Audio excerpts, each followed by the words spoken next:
My name is Richard Panzer, standing in for Second King of Chanel-guk, and I'd like to give a shout out to Second King and Queen in Chunpyeon and brothers and sisters all over the world.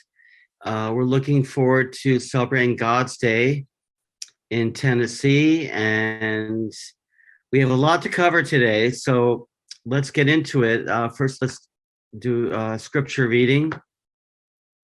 Okay, first of all, 2 Timothy 4:18, and the Lord will deliver me from evil work and preserve me for his heavenly kingdom. To him be glory forever and ever. Amen.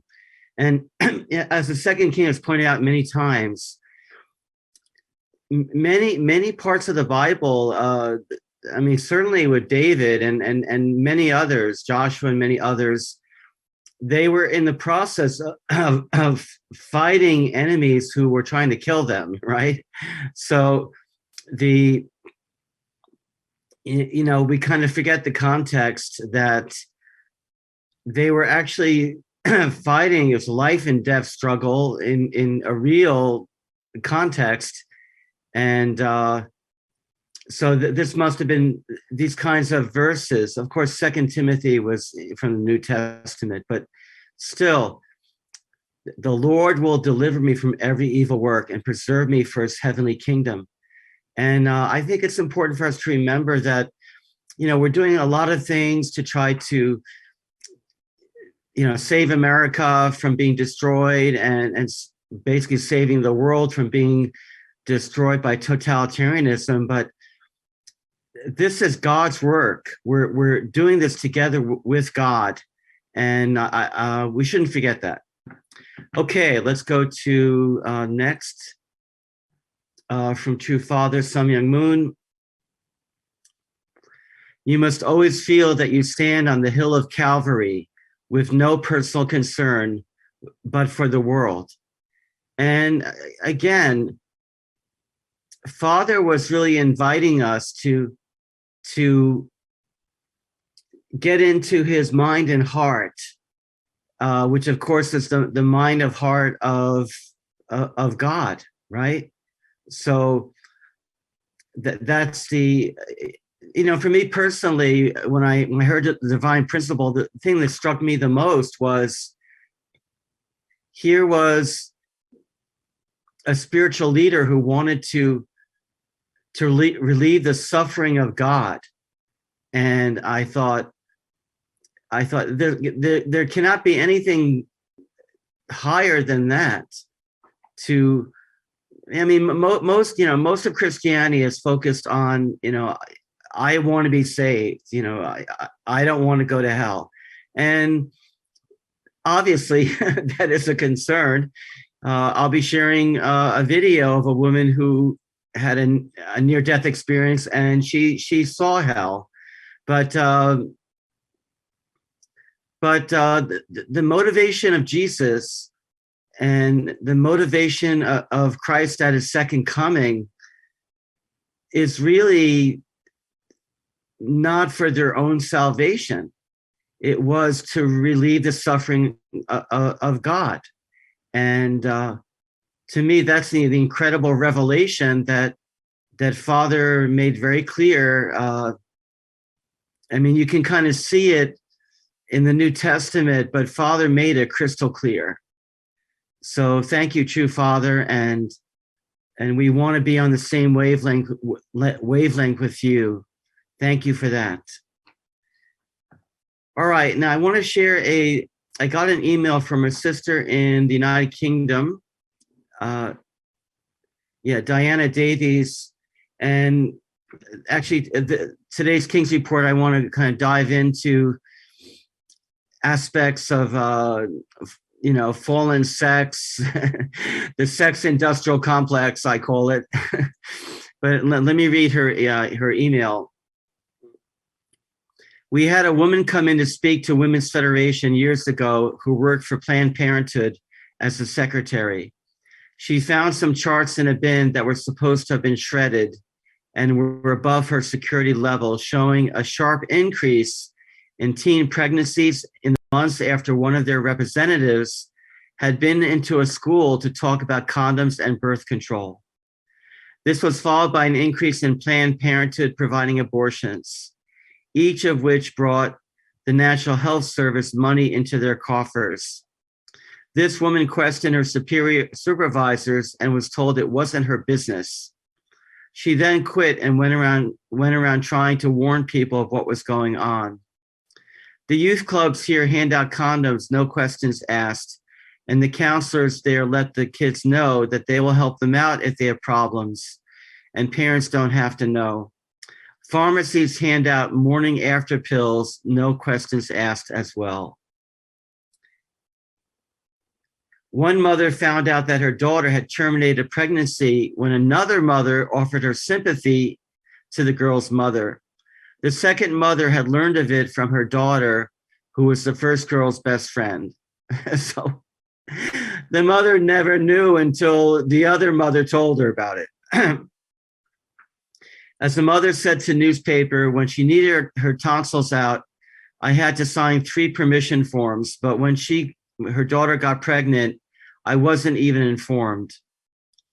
Another thing that happens is that girls who want to get out of unhappy home lives sometimes get pregnant on purpose. So the local council will give them their own apartment and organize financial benefits for them so they don't have to work.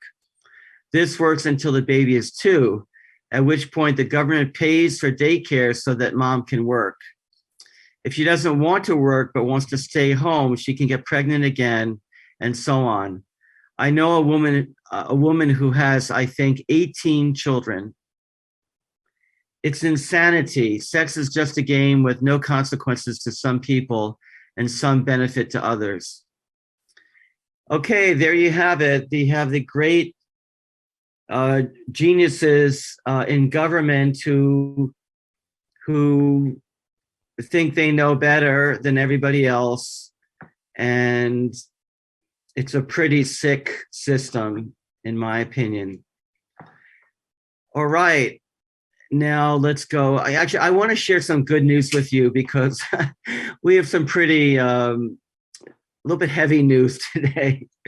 Let me show you the good news. Here we go. Okay. Court rules Pennsylvania mail-in voting law unconstitutional. Okay. Here we go. Okay, breaking. Act 77, Pennsylvania's no excuse mail-in ballot law is found to be unconstitutional by the Commonwealth Court. Okay. Yeah, let me read here. Okay. The Commonwealth Court of Pennsylvania, this is from yesterday, has found the Commonwealth's no excuse mail-in voting law, Act 77, is unconstitutional. According to court documents, 14 members of the Pennsylvania House of Representatives filed a petition to block the 2019 law that would allow any qualified voter to vote by mail. The law allowed voters to submit a ballot by mail up to 50 days before an election and place voters on a list to permanently receive a ballot application by mail. It also established 15 more days to register to vote and extended mail-in and absentee submission deadlines. Okay, Act 77 outlines rules for voting machine decertification and appropriate funding for voting machine upgrades that provide a verifiable paper trail. Okay, Acting Secretary of the Commonwealth, Pennsylvania, Veronica DeGraffenried, argued that the challenge to no excuse mail-in voting lacked standing and that the challenge was untimely filed, of course, because she's a Democrat pawn who doesn't care about the Constitution. Okay, obviously this will be challenged by, it'll go to the Supreme Court in Pennsylvania, which has a 5-2 Democrat majority. But congratulations to Commonwealth Court. And please pray for the justice system in our country to work properly and to care about the Constitution, not just about their own benefit. Okay, thank you. All right, let's go to now, let's dive into, here's a testimony from a sex trafficking survivor. Um, I think we need to understand this. And look, we're talking about evil on very high governmental levels, but the truth is that evil can be knocking at your door in your local neighborhood. It can be knocking on your door at your high school or middle school. People who you think are your friends may have another agenda. And so we really need to be vigilant, I think, and on the personal level, the local level, and all the way up to the top. Okay, let's take a look. I was born in Milwaukee, and when I was about 8, my mom moved my sister and I to the suburbs around the Hartford area. When I look at this picture of myself, I see a happy little girl that had all of the normal things that children had, normal birthday parties with lots of friends and people all around and everything happy and cheery. I think, yeah, to the outside world, we looked like a normal American family. I always felt that living in the suburbs was if you lived in the suburbs, you lived a Lifetime movie, perfect life type of thing. Little did I know that I actually threw my daughter right into the fire. I met a guy my junior year of high school, and I thought he was it. Like, I thought he was super cool and was going to be my knight in shining armor. And little did I know he was into drugs. He was into the drug scene. But I persisted anyways, and I stayed in it. And sure enough, it wasn't long before I started doing those very drugs with him. My sister started dating this boy, and she was crazy about him. And for the first time, she started to lie. And it were just very small things about, where she was and who she was with.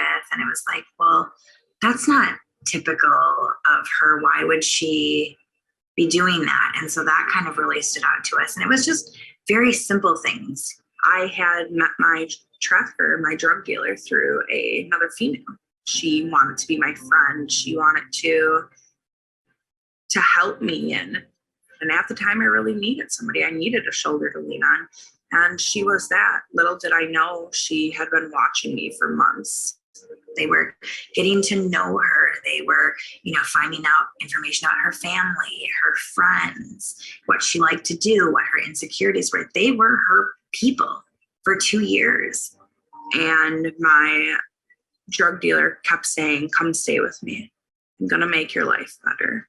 He sold me the American dream, and I bought it. I was in need of somebody saving me. I thought I needed saving. So by the time I got to his house, had him pick me up, he took my identification and social security card. He had everything.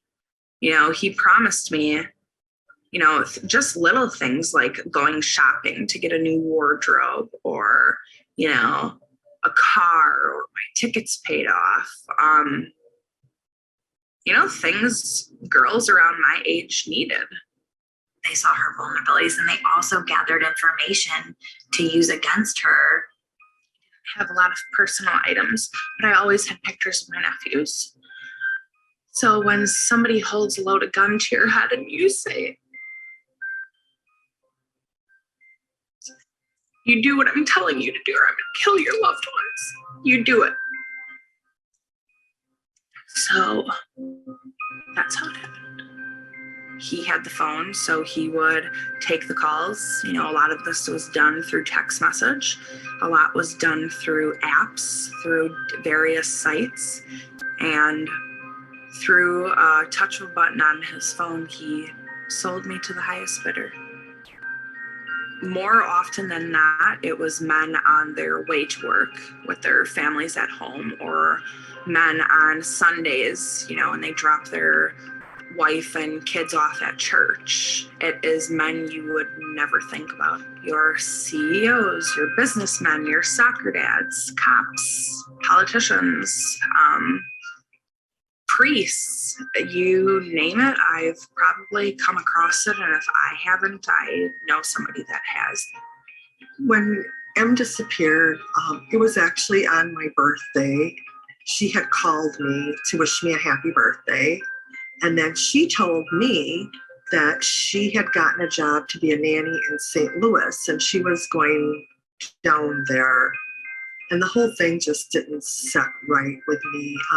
So I told her how I felt, and then we hung up. And then a few minutes later, a gentleman called and kind of read me the riot act and told me I was never going to see my daughter again. And then I lost it. And I just felt like the life was sucked right out of me. I felt so helpless. So I spent about 7 hours at the police department, and I sat down with a few detectives there who enlightened me to this whole other world that I was completely naive about. There's this website called backpages.com where the police officer told me you can order a woman faster than you can order a pizza. You know, I kind of gave him a description, and it took a few hours, you know, of them searching and me searching, and we found an ad for my sister for sale. They had dyed her hair red, and there was a number on there. And so from there, we Google searched that number and found that she was listed on about 20 other websites for sale. I had never even heard of Backpages, and here these women are being posted for sale, and there's the phone number that's the same number that's on my telephone from the caller ID. And I just like, oh my God, like, who does this? But I put up I think it was maybe the same night, you know, I put on Facebook, like, my sister is missing. Like, I need your help. I have some really, really amazing friends who tweeted it out. After a certain point, I had realized that they were looking for me because there were missing persons posters up and a Facebook page, but I was hiding in plain sight. And so many victims today we are hiding in plain sight. There were multiple times that I knew I wanted to get out of the life, that I needed to get out of the life, but I didn't know how, and I didn't want to be dope sick, and I didn't want to go to jail. I was scared. I had went into a store and stole a bunch of hygiene products, and it was almost like I did it intentionally to get caught. The female officer came, and I turned around and put my hands behind my back and said, "I'm ready. You can take me." And she's like, "What are you doing?" And I said, "I'm making your job easier." So I knew I was getting arrested. And I got into the cop car, and there was a song playing with the words, "I know you'll be safe and sound." I took a deep breath, and I knew, as much as I didn't know I was a victim, I knew from that point forward, everything was going to be okay.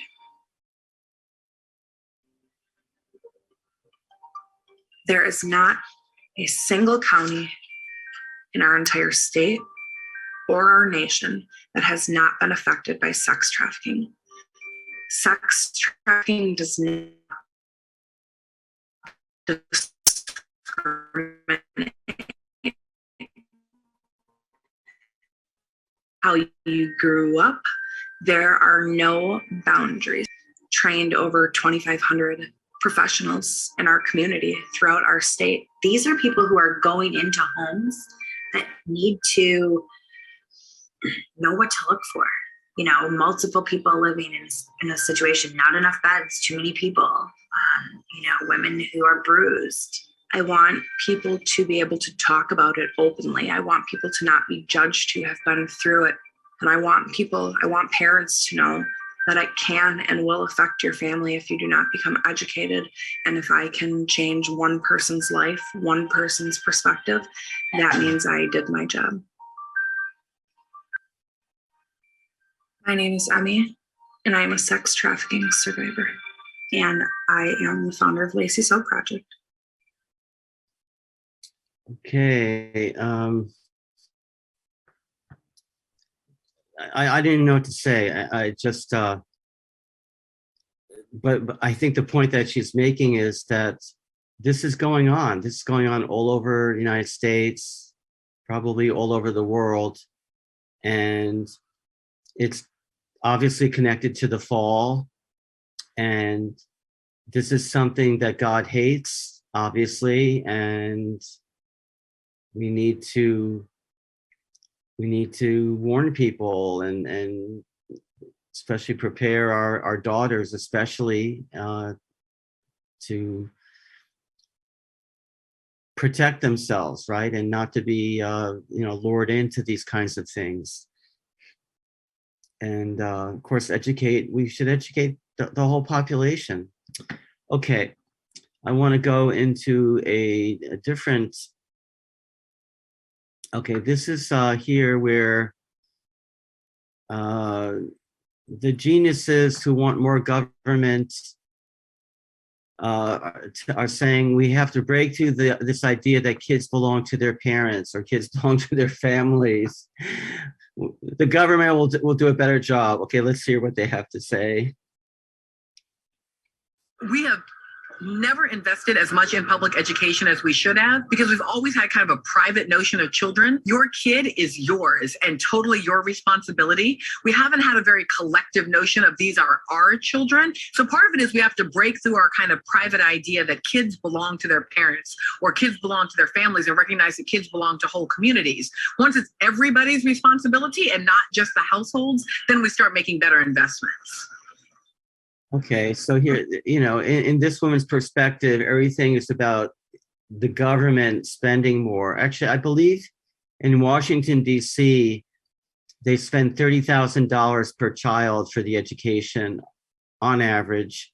And what are they getting? They're getting, majority of the kids are not able to read or write or do math at the appropriate level. And that's the lousy education. And of course, the teachers' unions are dead set against school choice, which will allow the parents to choose schools that maybe do a better job, that have a better, atmosphere and ethos and higher standards. They're dead set against that. So why teachers want to be paid? Many public school teachers want to be paid without even having to go in and teach kids in the school. Do you realize that? They want to be paid, and just stay at, teach from a computer. And anyway, don't get me started, okay? To me, your kids belong to the government, and that's what the socialists want. Okay, let's go to. Okay, here's another article. Here, the goal: get parents out of their children's lives. Patrice Lewis warns the leftist agenda goes beyond creepy into the realm of evil. All right, let's see what it's about. This is from World News Daily. A random comment caught my eye recently in which a Republican senator said Democrat state legislators increasingly are cutting parents out of their children's lives. That line stopped me in my tracks. Democrat state legislators are cutting parents out of their children's lives. I realized he's right. This goes beyond creepy into the realm of evil. This struggle for the control of children has come forth from the shadows into the public arena. The gloves are off, and the agenda of leftists who want to remove children from the care and influence of their parents and turn them over to the state is revealed. This makes perfect sense from an indoctrination standpoint. How else are you going to get kids to believe the right way unless those troublesome, annoying parents are shoved out of the way? As a result, parents all over the country have gone to war with schools. Consider some headlines just from this past week. Michigan Democrats criticized after dismissing parents' role in public education. The quote, the Democrat Party blasts the idea that parents should have a voice in what public schools teach. saying in a Facebook post over the weekend that public education teaches kids what society needs them to know. A Saturday post made by the Michigan Democrats on their official Facebook page criticized the parents who want to play a role in what public education teaches their children. The post was deleted Monday morning after intense criticism. I wonder why. Okay. Virginia Democrats appalled by parents' rights to make decisions with regard to your children's upbringing, education, care. Quote, there was a time not too long ago when Democrats hid the fact that they hate parents and want the state to raise all children. In fact, it's only been a couple of decades since Democrats actually believe parents should have a say in the upbringing of their children, but the modern Democrat Party holds no such perspective. To them, your children belong to the state, and how dare you think that you should have a say in what they learn, how they're cared for, or what values are instilled into them.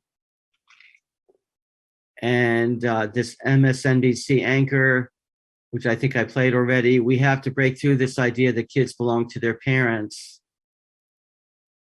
Okay, they want the collective to raise your kids, including those those pedophiles who would love to spend more time with your son or daughter. I'm sorry to say like that, but that's the way it is.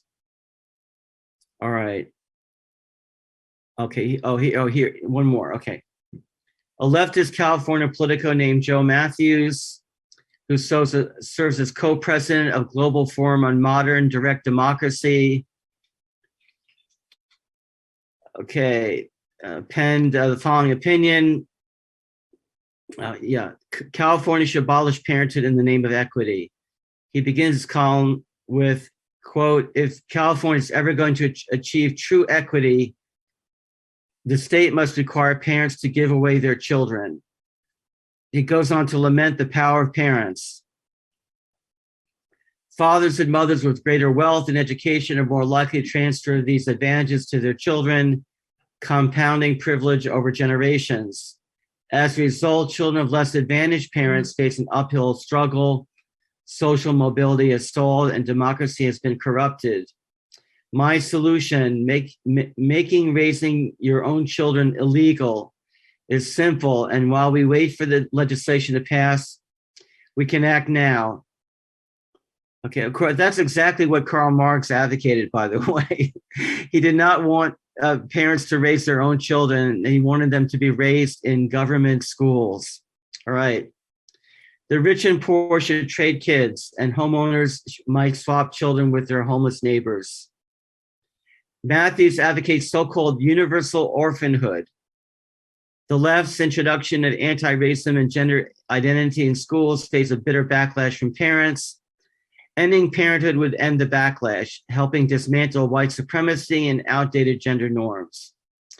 Democrats also would have the opportunity to build a new pillar of the Safety Act, a child raising system called foster care for all. Okay, here's the thing. Matthew's piece is satirical. It has to be. Even the extreme left understands universal orphanhood will never happen. Yet at its core, progressives are implementing policies and curricula that separate parents from their children in every possible way. At what point does satire become reality? Well, exactly. I like to show news from the Babylon Bee. The trouble is, quite often, the satire, the next day or so, it's reported as reality. Okay, here we go. All right, let me let's see here. All right, let me share. I want to read again from an article, the second half of an article that I read last week, which is Greg Ellis on America's broken family law system. And he's being interviewed by Beverly Willett, a friend. I know her. She's a wonderful woman. And she suffered a lot when her husband abandoned her family and divorced her. Okay, let me read.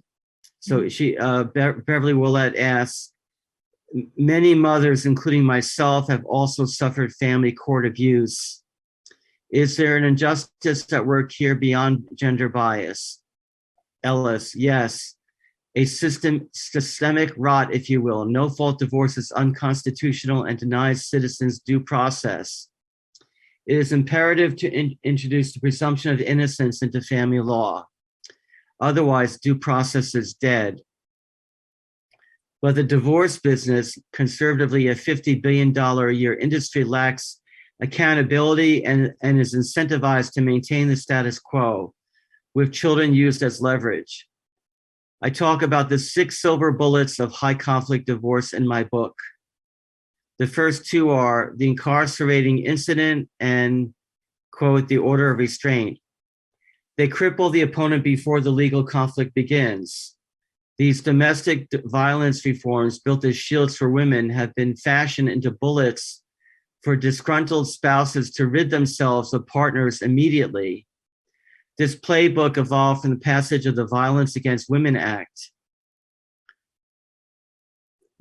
This act, we shifted focus away from relationship problems to a law enforcement approach, which almost ensures destruction of the relationship and family.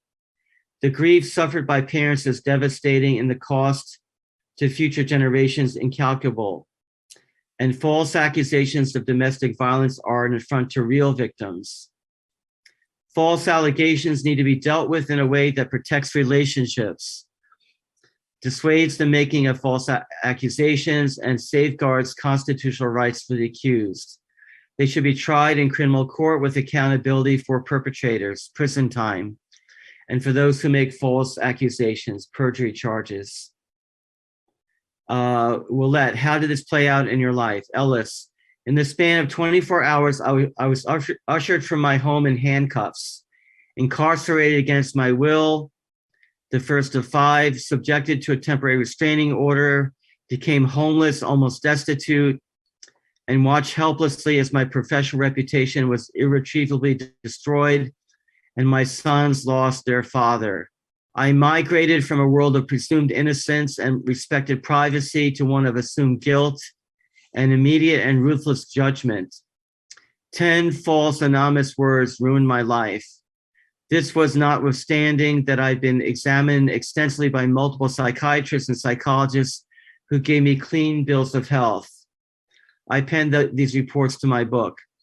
In the process, my sons were denied the basic human right to have me as a father, and I was denied my right to be a father to them. I am now an erased parent. Okay. All right, anyway, I think you get the point here. The legal system, look, if you're looking for justice to come from the government, you're going to wait in many cases, you'll wait a quite long time. Now, I'm not saying that every family is perfect. There are abusive parents, there are abusers, but that should be determined. The government system, there are some problems here. And so there are things that we need to do.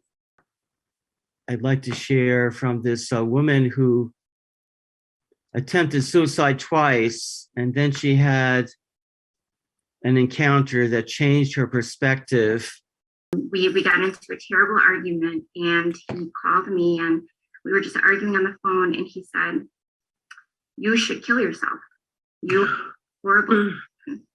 And I thought, he's right. What am I living for? This is going to be the day. And I just thought, my own dad, he fell asleep and he never woke up. And that's how I want to go. I just want to fall asleep and never wake up. So I was a college student in an urban area, and I just remember walking to the near Walgreens drugstore. I got a bottle of sleeping pills, and I brought that home. I had a couple roommates, but we all really just minded our own business. I knew no one was going to bother me in my room. And I will never forget, I looked in the mirror and I had a framework. I knew who God the Father, Jesus Christ, and the Holy Spirit were, but no relationship. I had no Christian background of accepting Christ into my life. I just knew he existed. And from my culture, God was actually perceived as a Western God. So this wasn't a God that like we embraced. It was definitely not acceptable in my culture to be a Christian. So, but I knew who God was. And I remember hearing that God does not like suicide, and that for those who commit suicide, that he sends them to hell. And so I looked in the mirror and I said, God, I heard that if I end my life, that I will go to hell. But I am in so much pain. I hate my life. I would rather go there than experience this life here on earth. And so I took the pills, and having been treated for depression and anxiety, I also had just a drawer full of medications, antidepressants. And so I just ransacked my drawer. I took everything that I could possibly take. And I said, I just want to go to sleep and never wake up. As this was going on, I started to feel myself not being able to think coherently, not being able to form thought. And I could sense I was slipping away. I had this fear come over me, and I called my therapist, and I got him on the phone, and I said, Doctor, this is what I did. I just overdosed. I know I'm dying. I don't want help. I just want to be on the phone while I pass. I don't know what I was thinking. He immediately said, no, I'm not going to stay on the phone with you. I'm going to look up your file. I'm going to find out where you live, and I'm going to get an ambulance to your home immediately. Another option is, if you have a roommate, you need to get them on the phone so they can take you to the emergency room right away.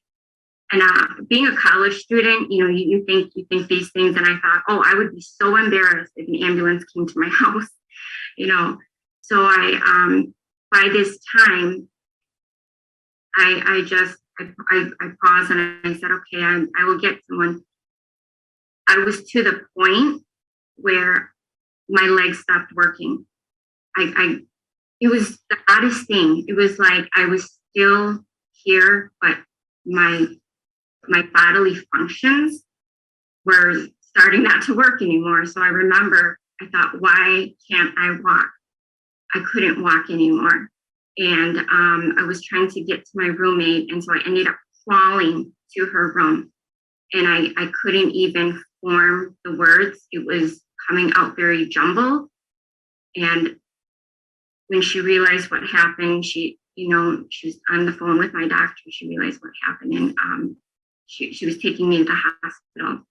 And on our way to the hospital, I was feeling myself slip away. And one of the things I was experiencing was, it was so bizarre. I could see in another realm a cage coming over me from above and from below. Like I was being caged in. I could hear another voice in another dimension. And I knew it was demonic. I knew it was a demonic voice. It was a jumbled, mumbling, like a low chanting. And my heart was beating fast and then slowing down at the same time. And I had this gripping fear come over me that I was dying and I was going to hell. Wow. So on my way to the hospital, this is what was coming through my mind. And the fear that I was experiencing, the cage coming over me, the voices that I was hearing, and even like I felt like I was like drawn to this black fear. And it was the most horrifying feeling. I repented in that moment. I repented on the way to the hospital. I repented and I said, God, I know I said I would go to hell, but I'm seeing where I'm going and I don't want to go there. I don't go there. And I just cried out to God in my mind because I couldn't talk anymore. I was crying out to God in my mind. I don't want to go there. I'm sorry, God. I probably deserve it. I probably do. But I don't want to go there. Wow. When I got to the hospital, they had to carry me in. I was in and out of consciousness. I just remember medical staff asking me questions, but I wasn't able to respond.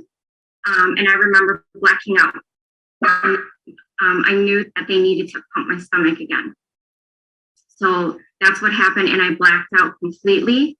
And I don't have any memory of what happened that night.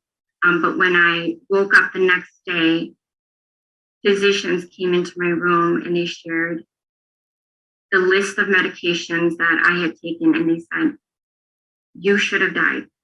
The medication you took should have stopped your heart. And I thought that was Wow. but I wasn't happy that I was alive. I just was like, well, I don't know why I'm alive, but okay. And so after being treated there and going through a psych eval, and I had sworn that I would go back to see my doctor. I would see, I would resume my therapy and all of it. They did send me home the following day. And following that experience, I went home and I was exhausted from everything that had just happened.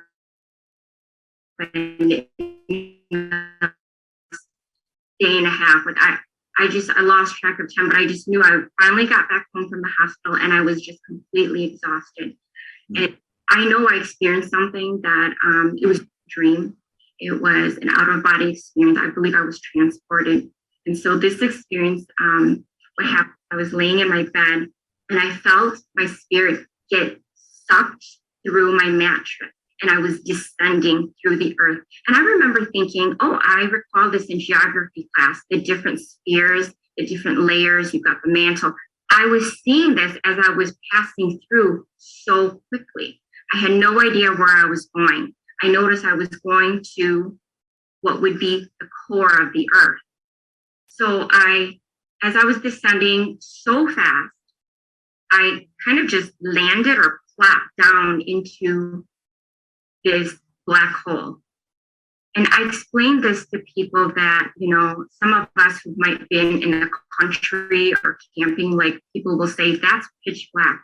This darkness was beyond any darkness I've ever seen here on earth, like where there's no lights. It was so empty. And I couldn't see anything, but I had a knowing that there was a presence around me, surrounding me. In fact, I was like popped in the middle and there were beings around me that I knew were demonic. Wow. Right in the middle of them. And they were able to communicate telepathically. So I heard one voice shout at me, you're right, God doesn't love you. Another voice say, you're right, God doesn't exist. Another voice come from another side, you're right, God doesn't care for you. And I just recall these voices that were just like bombarding me from all sides. Wow. I knew that I could not partner with them. I knew I would not be able to partner with their thoughts and agree with them. And then I also had a realization that these were the thoughts I was thinking while I was alive on earth, that God didn't care for me, that God didn't love me, does God even exist? So it was almost like they were reminding me, remember, you thought this, you thought these thoughts about God. Wow. And I just had a knowing I had to fight back with the truth of, what do I really believe about God? And so I started to, and again, telepathically, with my thoughts, I responded, no, God does love me. No, God is Wow. real. Mm. No, God cared. And I knew I had to come back with these thoughts. I had to come back with it. Otherwise, I felt like I would have stayed there in that pit, in this pit of hell. Mm. As I was seeing these thoughts in my mind from above, it just broke open. And I don't know if it was an angel or it was Jesus himself. I don't know, because it was just this big bright light come from above me. And I could see a white horse, actually. There was a white horse and a radiant beam on this horse. I don't know, again, if it was an angel or Jesus himself, but I was rescued in that moment. I was rescued in that moment. And I immediately started to descend back up. Like, just the same way I came down being sucked down, I was now being sucked up. Wow. And so I thought, oh, good, I must be going back home. I'm going to go back to my apartment. I'm going to go back there. And then I realized I was going above my house, and then I was going above the earth. And I've never been in the universe. And next thing I know, I was in the stars and in the universe. And I'm just wondering, where am I going now? And I was getting higher and higher, and I could see ahead of me was just this massive, bright, beautiful light. And I could sense, I couldn't totally quite make them out, but I could see what appeared to be the outline of angels. And what was so significant about that moment was, as I was drawing close, I could hear the angels singing. And I remember thinking, this is the most beautiful sound I've ever heard. I've never heard anything like this on earth. This language, it was the most beautiful, angelic singing. And I felt at home, like I was meant to be here. And I was so happy. I thought, wow, how am I getting to heaven? Like, I'm 20 years old. Like, that was a short life.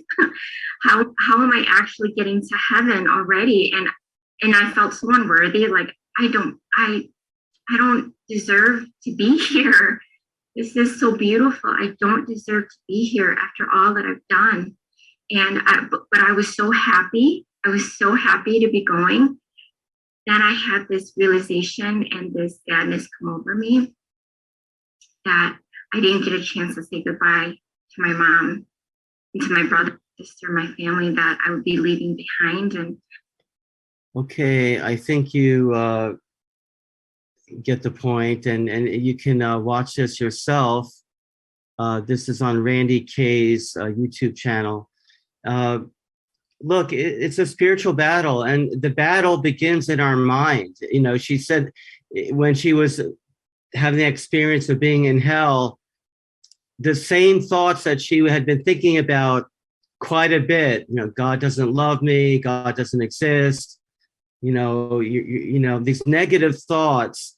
Those are the battleground thoughts that we need to replace with truth. And so there's warfare on many levels. So don't let these negative thoughts take you over, because it's just satanic, you know, demonic forces that want to, you know, destroy you and take you away from your birthright to know the creator of the universe, who is our Father, right? So, okay, all right. I think I want to finish up with there's an inspirational talk by Jordan Peterson, and I think you'll enjoy that.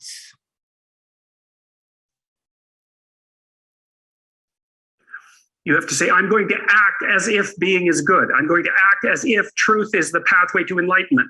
I'm going to act as if I should pursue the deepest meaning possible in my life. And there's reasons to do none of those. They're real reasons. So it's really a decision. But you can't find out what the consequence of the decision is unless you make the decision.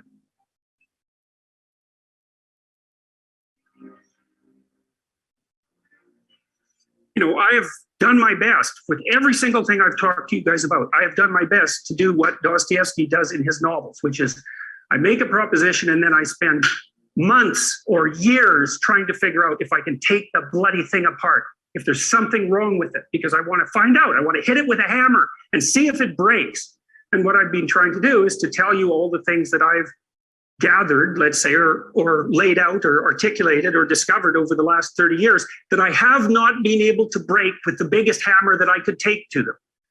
And I guess that's the fundamental one, is that I believe that the idea that lurks in these images, derived from very different cultures. It's the same idea. Life is suffering. Right. Indisputable. What do you do about that? You voluntarily accept it and then strive to overcome the suffering that's a consequence of that. And you do that for you, and you do that in a way that makes it better for other people. And then that works. And one question might be, well, how well does it work? And the answer is, the only way that you can find out is by trying it. That's it. That's the existential element of it. The proof is to be derived by the incarnation of the attitude in your own life. No one can tell you how it will work for you. It's the thing that your destiny is to discover that.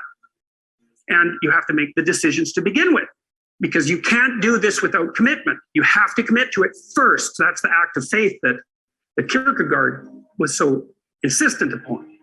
You have to say, I'm going to act as if being is good. I'm going to act as if truth is the pathway to enlightenment. I'm going to act as if I should pursue the deepest meaning possible in my life.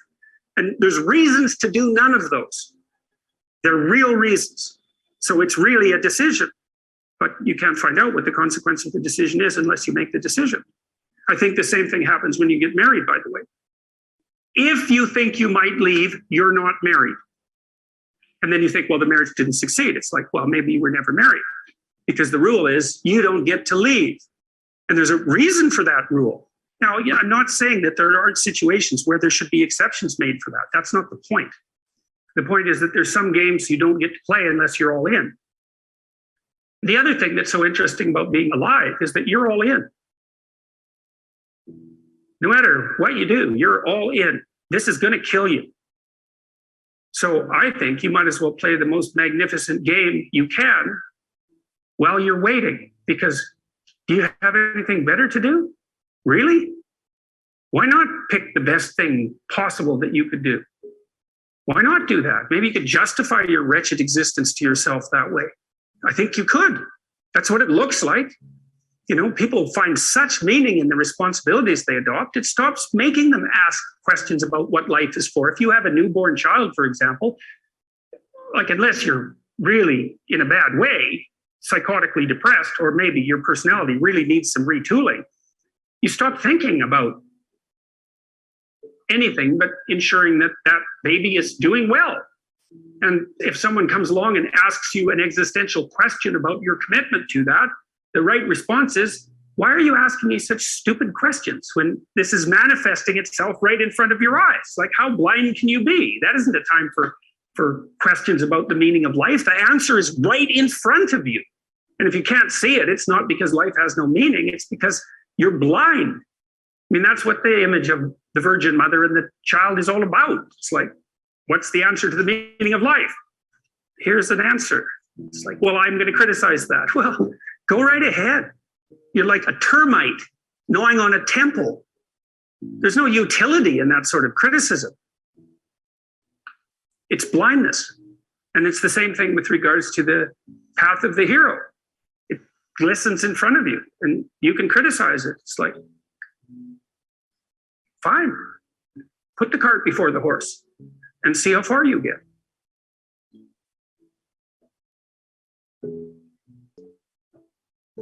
Thank you for watching. Have a blessed week.